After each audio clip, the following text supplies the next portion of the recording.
Six Nations Sunday game. It's Scotland up against France. Two teams kind of on different trajectories at the moment. That being said, Scotland's most recent result is a win.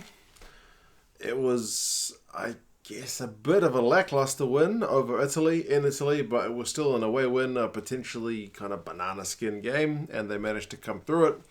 So Scotland have got the 1 win, 2 losses. France thus far are still tracking pretty well. They are not talking about a Grand Slam yet, but that's what everyone else is talking about. They've got this game against Scotland next, which again for them is potentially a banana skin as well. Maybe not even a banana skin, it's just a tough game. If you look at their recent record between these teams, I mean, still France is 3 from 3 thus far, but last 5 games against Scotland, it's 3-2 in France's favour. A couple of Rugby World Cup warm-up games, 1 win each way, although France's one was pretty devastating, 32-3, whereas the one at Murrayfield was 17-14, quite close. And then the previous 3 in the Six Nations, it's a win to France last year, 27-10 in France, and then a win to Scotland the previous year, 32-26 in Murrayfield, and then back to France again the year before, 22-16 in France. So it tends to be the home team winning, and you have to go all the way back to 2014 for France's last win at Murrayfield. So Murrayfield is a particularly tough place to go, especially for the French. So if they are going to get the job done, you feel like they're going to have to at least maintain the level they have been at, or potentially shift it up a gear, at least for the full 80, because they've been guilty a little bit of kind of slipping off towards the end of games, but still they have been the team to beat thus far. Scotland have been there or thereabouts, but not quite there as yet. You feel like they have still got another level they can hit, but they are still not there. They'll have to do it without Finn Russell because he is still not back in the squad.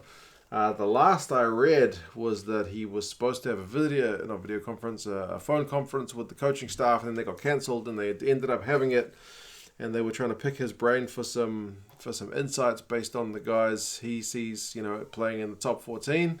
So he's not playing is the big news there. So that's unfortunate news for Scotland fans and just for rugby fans, man, because anytime Finn Russell's playing, the entertainment level goes up a notch. That being said, I don't have anything against Adam Hastings. I'm kind of glad that he's got some extra minutes, but I was hoping it would be in tandem with Russell, not in place of Russell. So yeah, he's still not there. The side is largely the same. I'll put the teams in the description so you guys can check them out. But Sutherland, Brown and Fagerson is the front row. Brown swaps places with McInally, who's on the bench this week. Cummings and Gilchrist is the second row, so Gilchrist is up from the bench.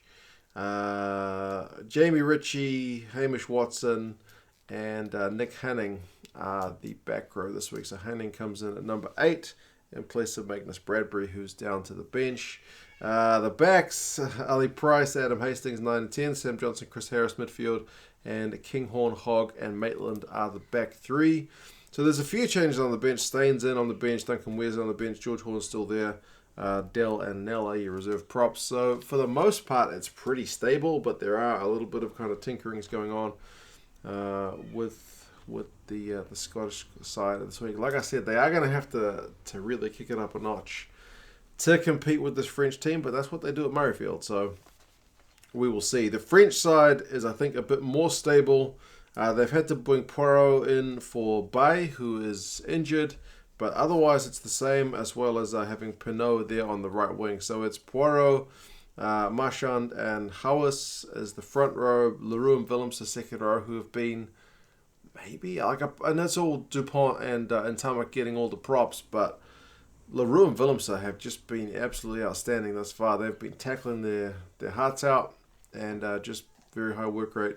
So yeah, a big part in the French success this year. Aldrit, sorry, pronunciation's terrible. Olivon as the back row, and they have been class as well. Dupont and Tamak 9 and 10 is always going to be the case. Vincent and Vakatawa as the midfield. So you feel like Johnson and Harris are going to give their hands full, especially with Vakatawa running at them. Fiku remains on the wing. Bouthier, who has been very good thus far in the Six Nations. And like I mentioned, Penaud comes in for Teddy Toma on the right wing. So Toma is not even in the squad at all, which is a bit disappointing for him because he's been a real attacking threat. Bench, Shark, Gruel, Bamba, Taufafanua, Creton, Serran, Jalibert, and Rameau. So pretty stable. I don't think there's any changes to that bench at all. So yeah, apart from Toma and Bai, I think it's pretty much the same lineup. So it kind of makes sense that they keep consistency, seeing as they've been winning. Why change it if it's been as successful it is? But like I said, they are going to have to do something impressive to get a win at Murrayfield. I know all the media and all the hype is with the French at the moment, but that doesn't change the fact that at Murrayfield, the Scots are a particularly difficult team to beat. If you look back at the last 5 games, the average score is actually France 24, Scotland 16. I think because when the French tend to win, like there's that 32-3 in the Rugby World Cup warm-up, there's a 27-10 last year's Six Nations. Those are the results that have tended to be a bit more one-sided, like 17-14 in Murrayfield makes it seem a bit tighter.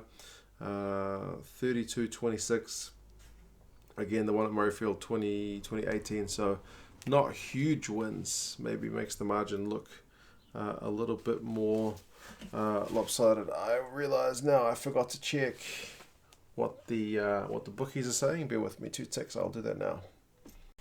Right, I have checked the bookies. The bookies have got the French by 4 points. I also checked Rugby Forecast algorithm, and that is going the other way. It has Scotland by 6. So I guess the bookies odds are kind of on the wave, which is the French performances this year, whereas Rugby Forecast is perhaps going that traditionally Scotland at home are too good for the French. So which one of those is correct? That will remain to be seen.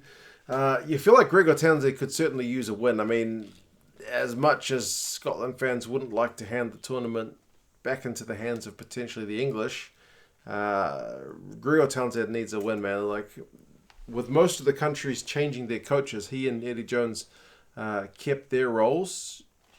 With that stability, you would have thought Scotland maybe have a bit of an edge, but it hasn't quite come to bear as yet. I mean, it's not like they got a hiding against England at home or when they played Ireland away. They were all right, but still, it's wins that count. So the pressure will be on him if they lose this one. Whereas for Gaultier, it's just kind of the expectations were set pretty low, and they're already kind of smashing everything out of the park. So everything thus far is kind of pretty successful for them. But yeah, we'll see.